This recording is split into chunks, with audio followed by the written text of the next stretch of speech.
Good news students, आज हम लोग हमारा फिजिक्स है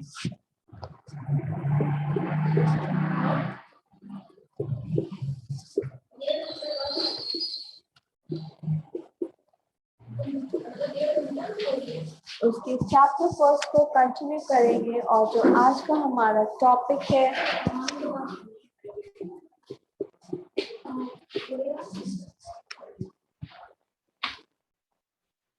uniform circular motion.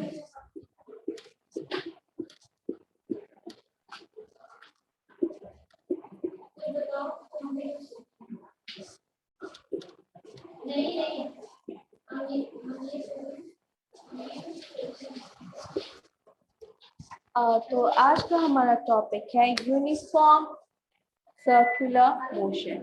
Uniform circular motion क्या होता है, आज हम लोग इसके बारे में पढ़ेंगे और समझेंगे।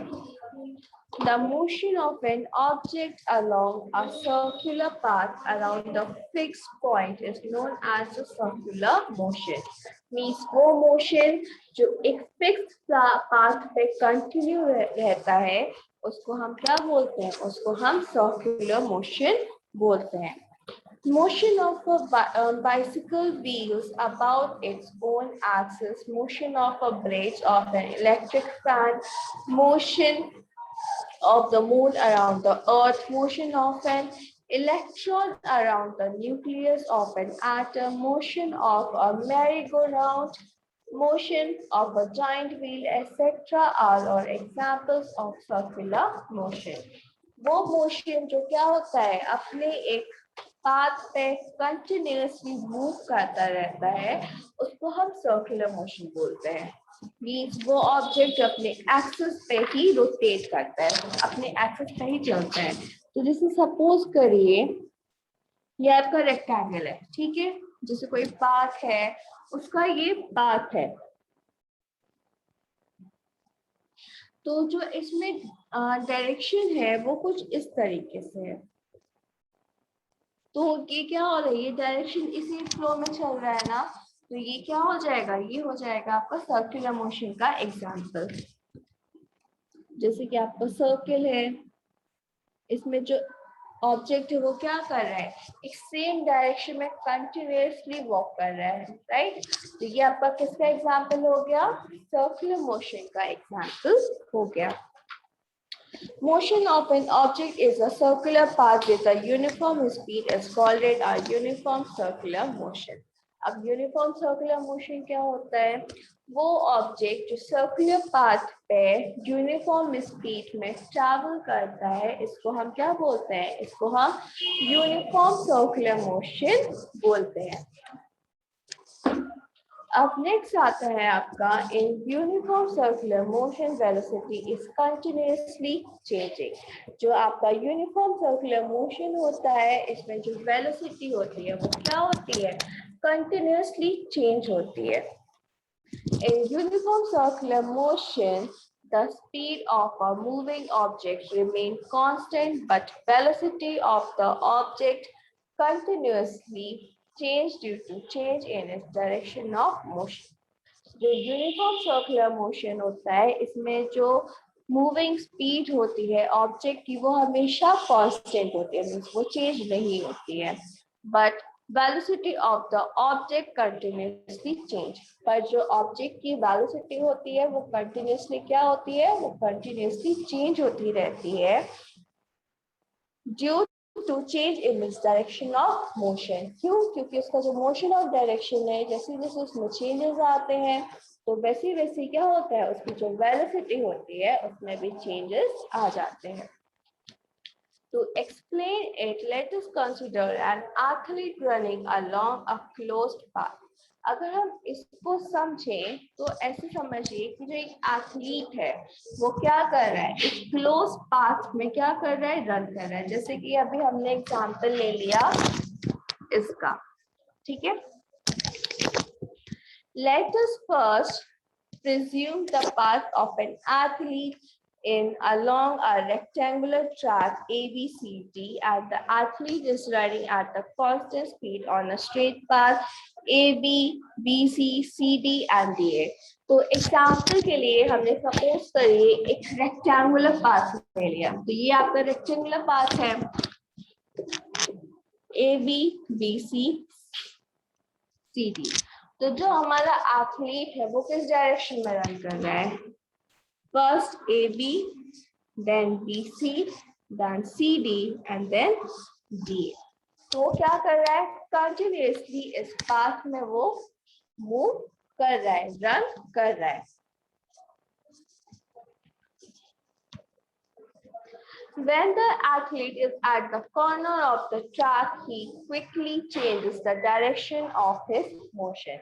जैसे ही जो एथलीट है कॉर्नर पे आ रहा है, मीन्स कॉर्नर बी पे आ रहा है, कॉर्नर सी पे जा रहा है, कॉर्नर डी, कॉर्नर ए पे जा रहा है, तो वो क्या कर रहा है? अपनी जो उसकी मोशन का डायरेक्शन है उसको चेंज कर रहा है। In order to have one complete round of a rectangular track, ताकि वो क्या कर सके? अपना एक राउंड जो उसका रेक्टेंगुलर ट्रैक है उसका एक राउंड वो कंप्लीट कर सके। The athlete has to change his direction of motion 4 times. तो उसको क्या करना पड़ेगा? अपना जो एक उसका रोटेशन है, जो उसका एक राउंड है, उसको कंप्लीट करने के लिए उसको 4 टाइम्स टर्न लेना पड़ेगा। फर्स्ट हो गया उसका टर्न बी, देन सी, देन डी, देन ए। तो एक राउंड कंप्लीट करने के लिए उसको क्या करना पड़ेगा? उसको 4 टाइम्स टर्न लेना पड़ेगा।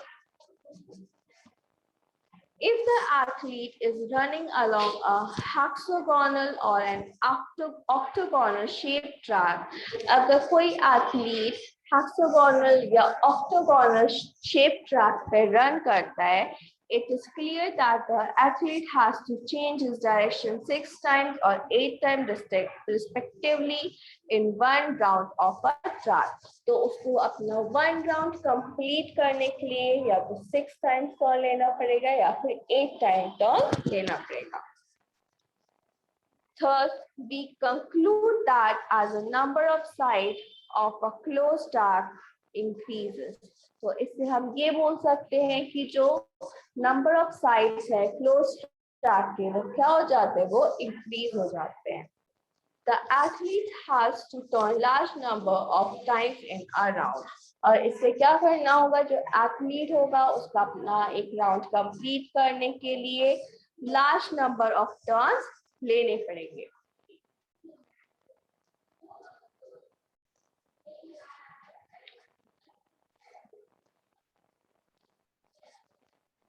If we go on increasing the number of sides of a closed path indefinitely, then the path approaches to the shape of a circle. अगर क्या होगा? अगर हम इन टर्न्स को बार बार इंक्रीज करते जाएंगे तो क्या होगा? जो हमारा पाथ होगा वो किस में कन्वर्ट हो जाएगा? एक क्लोज्ड मींस एक सर्कल में कन्वर्ट हो जाएगा। It means that an athlete will running along a circular track with uniform speed has to continuously change his direction of motion.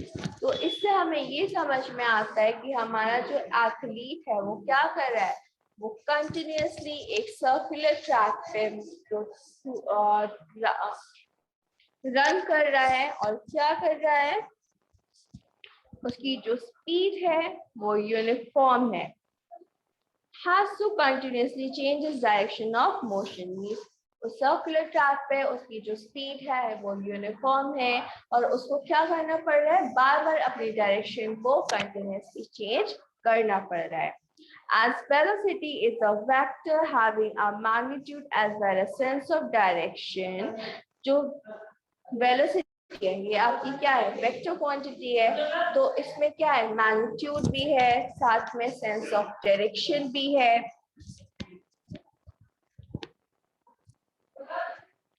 As for uniform circular motion में the direction of motion is continuously changing. तो क्या हो रहा है? हमारा जो motion हो रहा है वो continuously change हो रहा है। Hence, in uniform circular motion, the velocity of a moving object is continuously changing। तो जो हमारा यूनिफॉर्म सर्कुलर मोशन है इसमें क्या हो रहा है, जो डायरेक्शन है वो कंटिन्यूअसली चेंज होती जा रही है। In other words, uniform circular motion is an accelerated motion। तो अगर हम दूसरे वर्ड्स में बोले तो जो हमारा यूनिफॉर्म सर्कुलर मोशन है वो क्या है, वो हमारा एक्सेलरेटेड मोशन है। In uniform circular motion, the magnitude of velocity is constant, but it has direction is continuously changing। जो यूनिफॉर्म सर्कुलर मोशन है उसकी जो वेलोसिटी है, जो मैग्नीट्यूड ऑफ वेलोसिटी है वो क्या है, वो कांस्टेंट है, और उसकी जो डायरेक्शंस है वो क्या हो रही है, वो continue.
So the acceleration of an object is uniform circulation motion। तो हमारा acceleration है ऑब्जेक्ट का, जो acceleration है वो क्या है, uniform circular motion है, and entirely due to change in the direction of the motion। और ये totally completely किस पे होता है, जो हमारा ऑब्जेक्ट होता है वो क्या करता है, जो अपनी directions को change करता है, and is known as the centripetal acceleration। इसलिए हम इसको किस नाम से जानते हैं, इसको हम centripetal acceleration के नाम से जानते हैं।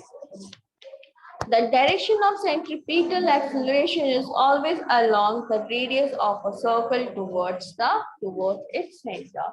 जो centripetal acceleration होता है उसका जो radius होता है वो हमेशा कहाँ से होता है, ऑब्जेक्ट के सेंटर से होता है। मीन सपोज करिए ये आपका सर्कल है, ठीक है, इसका ये सेंटर है, तो ये जो रेडियस बन रहा है आपका, ये आपका क्या कहलाएगा, ये आपका सेंट्रीपिटल एक्सेलरेशन कहलाएगा। क्यों, क्योंकि जो हमारा ऑब्जेक्ट है वो क्या कर रहा है, कंटिन्यूसली इसी रेडियस के अराउंड क्या कर रहा है, रोटेट कर रहा है।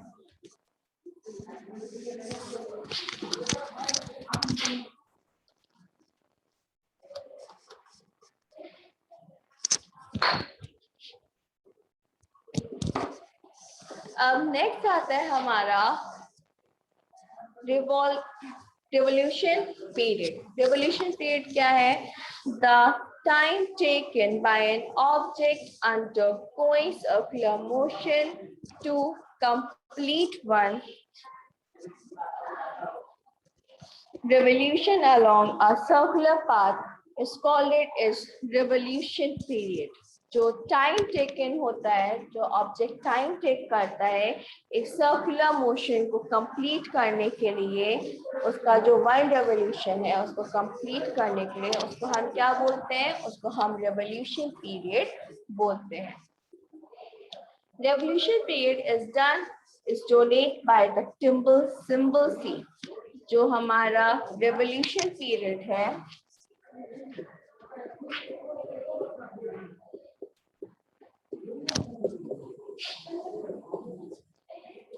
उसको हम सिंबल C से डिनोट करते हैं।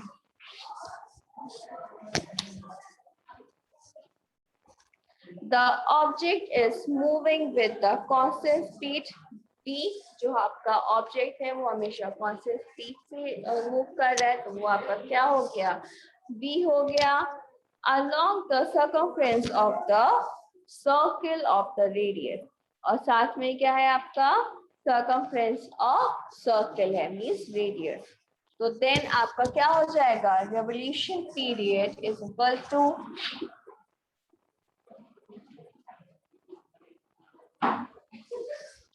total distance in one revolution divided by constant speed। तो टोटल डिस्टेंस को हम लिख सकते हैं 2 pi r divide by v। तो t is equal to 2 pi r divide by v। तो ये आपका क्या हो गया, ये हो गया आपका रेवोल्यूशन पीरियड का फॉर्मूला। अब इससे रिलेटेड हम एक क्वेश्चन को करते हैं।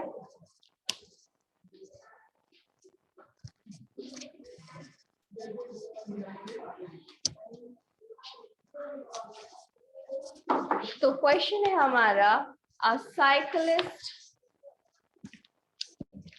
cyclist goes around a circular track of radius 63 मीटर। एक साइकिलिस्ट है, वो क्या कर रहा है, एक सर्कुलर ट्रैक पे रिवोल्यूशन कर रहा है, साइकिलिंग कर रहा है, और उसका रेडियस क्या है, 63 मीटर है। If he completes one revolution of a track in 1.5 minutes, अगर वो उस ट्रैक का वन रिवोल्यूशन 1.5 मिनट में कंप्लीट कर देता है, then calculate the speed of the cyclist। तो हमें यहाँ पे क्या करना है, जो साइकिलिस्ट की स्पीड है उसको कैलकुलेट करना है। Assume the cyclist is traveling at a constant speed। और इस बात को हम assume कर रहे हैं कि जो साइकिलिस्ट है वो क्या कर रहा है, कांस्टेंट स्पीड पे रोटेट कर रहा है। तो यहाँ पे जो रेडियस है वो कितना हो गया आपका, 63 मीटर हो गया, और t क्या हो गया, 1.5 मिनट है। तो मिनट्स को हम किसमें कन्वर्ट करेंगे, सेकेंड्स में। तो 1.5 into 60 second is equal to 90 second, right. तो अब हमारा क्या हो जाएगा, हमको यहाँ पे v को फाइंड करना है। तो हमारा फॉर्मूला हो जाएगा, आपका formula t is equal to 2 pi r divide by v। तो क्या हो जाएगा, v is equal to 2 pi r upon t। अब हम क्या करेंगे, इसमें वैल्यू को रख देंगे। v is equal to 2 into 22 divide by 7 into 63 divide by 90। तो इसको जब आप कैलकुलेट करेंगे तो आपको आंसर मिलेगा 4.4 मीटर पर सेकेंड। तो ये क्या हो जाएगा आपका, ये हो जाएगा आपका v। तो बताइए, इतना आपको समझ में आया? Yes ma'am.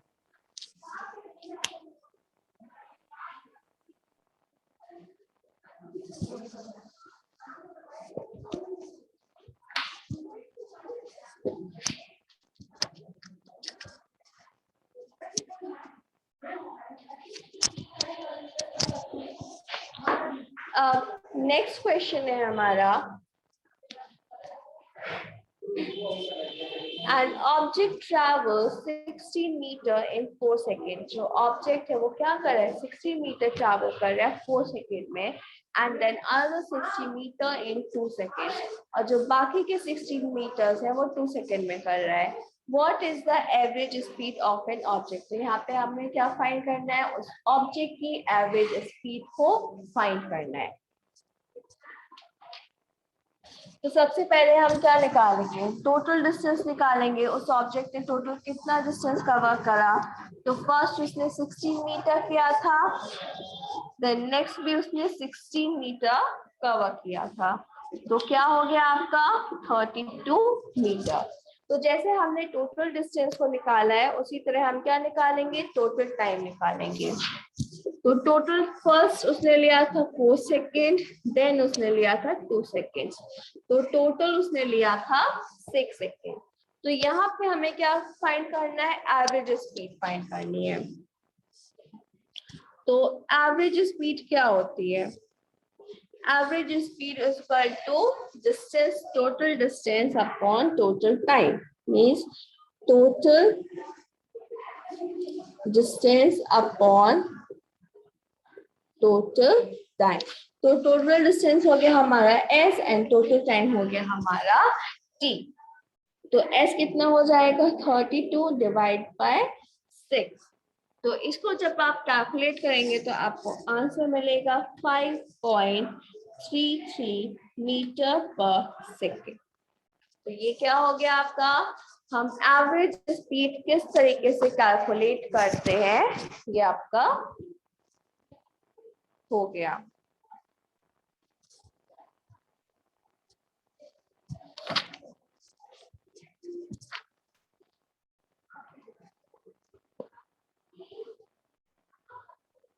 चलिए अब हम लोग नेक्स्ट क्वेश्चन देखते हैं हमारा।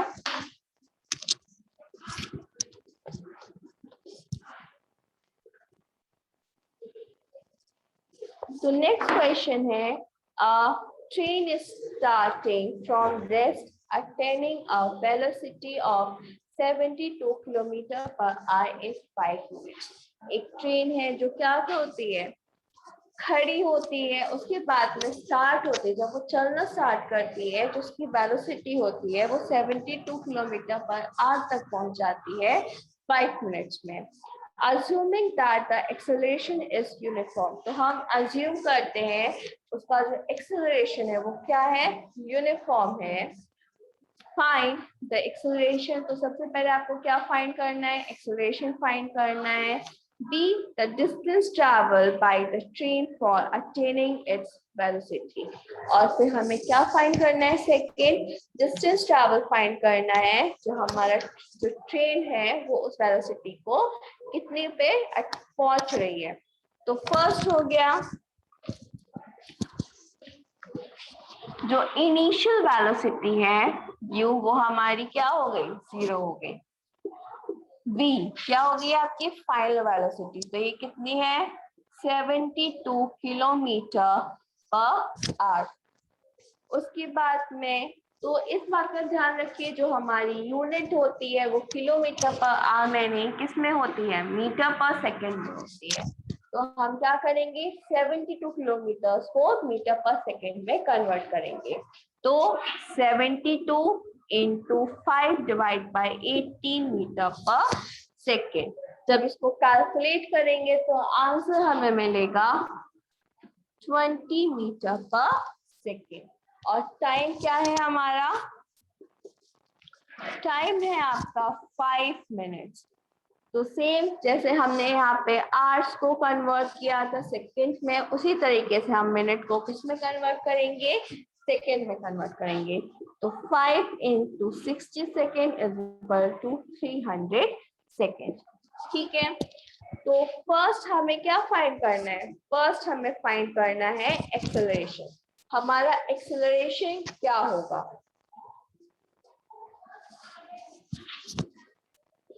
तो एक्सेलरेशन का फॉर्मूला होता है v माइनस का u divide by t। Initial velocity sorry final velocity minus initial velocity upon time. तो यहाँ पे हमारी फाइनल वेलोसिटी क्या है 20 माइनस इनिशियल वेलोसिटी है 0 अपॉन टाइम कितना है 300। तो क्या हो गया 20 डिवाइड बाय 300, इसको सॉल्व करेंगे तो क्या हो जाएगा ये 1 डिवाइडेड बाय 50 मीटर पर सेकेंड स्क्वायर, 50 मीटर पर सेकेंड स्क्वायर। और इसको अगर हम और सिंप्लीफाई करेंगे तो क्या हो जाएगा 0.067 मीटर पर सेकेंड स्क्वायर। ओके, तो ये था फर्स्ट पोर्शन। हम एक्सेलरेशन कैसे फाइंड करेंगे, अब हमको क्या फाइंड करना है, डिस्टेंस वेलोसिटी रेशियो को फाइंड करना है। तो ये बताइए जो डिस्टेंस वेलोसिटी रेशियो का ग्राफ फॉर्मूला था वो क्या था, याद है आपको पीयूष, डिस्टेंस वेलोसिटी का जो फॉर्मूला था वो क्या था, उसका फॉर्मूला था v स्क्वायर माइनस का u square is equal to 2as। तो यहाँ पे आपको क्या फाइंड करना है, s फाइंड करना है। ओके, तो हम यहाँ पे सारी वैल्यूज को आप पुट कर देंगे। v क्या हो गया 20 स्क्वायर माइनस का 0 square is equal to 2 into acceleration अभी हमने फाइंड किया, कितना फाइंड किया 1 divide by 15, 1 divide by 15 into F हो गया। तो ये हो गया आपका 400 माइनस का 0 square to 2 divide by 50 S. तो कितना हो गया ये आपका 400 is equal to 2 divided by 15s. Then s is equal to 400 into 15 divided by 2. S is equal to ये आपका कटा 200 टाइम्स, तो 200 into 15, तो ये आपका कितना हो गया 3000 मीटर। और अगर हम किलोमीटर में आंसर देंगे तो मीटर को हम क्या कर देंगे किलोमीटर में चेंज कर देंगे, तो क्या हो जाएगा 3.0 किलोमीटर। तो ये था आपका वेलोसिटी डिस्टेंस वेलोसिटी रिलेशन का। बताइए पीयूष, समझ में आया आपको? Yes ma'am.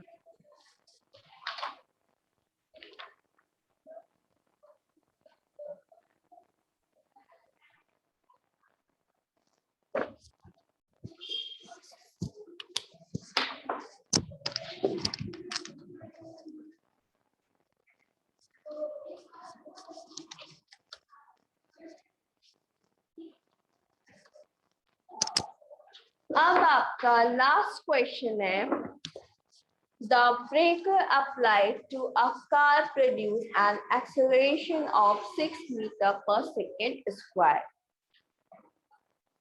in the opposite direction of the motion। जो ब्रेकर था उसने कार के एक्सेलरेशन पे क्या किया, अपोजिट डायरेक्शन में एक्सेलरेशन को अप्लाइड किया और क्या था 6 मीटर पर सेकेंड स्क्वायर पे अप्लाई किया था। इफ द कार टेक्स 2 सेकेंड टू स्टॉप, अगर कार क्या लेती है रुकने के लिए 2 सेकेंड लेती है, breakers after the application of breakers, breakers ने जो एप्लीकेशंस लगाए थे, calculate the distance it travel during this time. तो इस टाइम में उसने कितना डिस्टेंस ट्रैवल किया था आपको वो फाइंड करना है। तो क्वेश्चन में आपको क्या दिया हुआ है, क्वेश्चन में आपको एक्सेलरेशन दिया हुआ है 6 मीटर पर सेकेंड स्क्वायर और टाइम दिया है 2 सेकेंड। यहाँ पे हमें क्या दिया हुआ है, जो v थी फाइनल वेलोसिटी थी वो क्या थी 0 थी। पर इस बात का हमें एक चीज और ध्यान रखना है, जो हमारा एक्सेलरेशन था वो किस में अप्लाइड हुआ था, अपोजिट डायरेक्शन में अप्लाइड हुआ था, तो इसलिए हमारा एक्सेलरेशन क्या होगा माइनस में होगा। जब भी एक्सेलरेशन हमारा अपोजिट डायरेक्शन में अप्लाइड होता है तो वो हमेशा नेगेटिव में चला जाता है। तो यहाँ से हम सबसे पहले क्या निकालेंगे, हमारी जो इनिशियल वेलोसिटी है u, उसको फाइंड करेंगे। तो यहाँ पे हमें क्या क्या दिया हुआ है ATVU, तो इसके रिलेटेड हम कौन सा वाला जो फॉर्मूला है उसको अप्लाई कर सकते हैं, V is equal to U plus AT को अप्लाई कर सकते हैं। तो U हमें फाइंड करना है, तो क्या हो गया U is equal to V minus का AT। V क्या है आपका 0 minus acceleration 6 into time 2 seconds, तो कितना हो गया आपका 12 मीटर पर सेकेंड। ये क्या हो गया आपका, ये हो गया आपका u। अब फिर हमें फाइंड करना है, तो क्वेश्चन में हमें फाइंड करने के लिए क्या बोला था, calculate the distance is travel during this motion. तो यहाँ पे हमें डिस्टेंस फाइंड करना है, तो अब हम यहाँ पे कौन सा फॉर्मूला लगाएंगे, डिस्टेंस फॉर्मूला लगाएंगे। तो डिस्टेंस फॉर्मूला क्या है आपका, s is equal to ut plus 1 divided by 2 80 square as is equal to ut plus 1 divided by 80 square.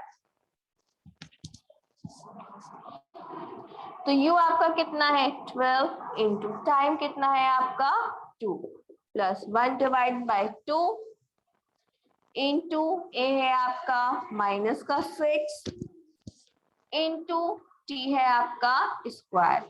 तो इसको हम कैलकुलेट करेंगे तो कितना हो जाएगा ये 24 plus -3 into 4 24 minus 12 is equal to 12 metre. तो ये था आपका डिस्टेंस. कितना उसने ट्रैवल किया था 12 मीटर उसने ट्रैवल किया था. तो ये थे आपके सारे क्वेश्चंस.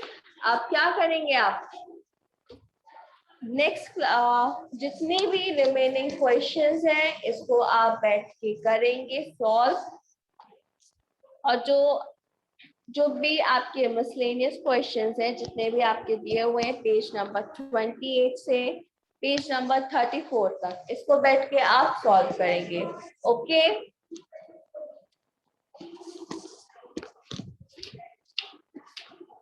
देन नेक्स्ट क्लास में हम नेक्स्ट चैप्टर को स्टार्ट करेंगे. So thank you students. Thank you.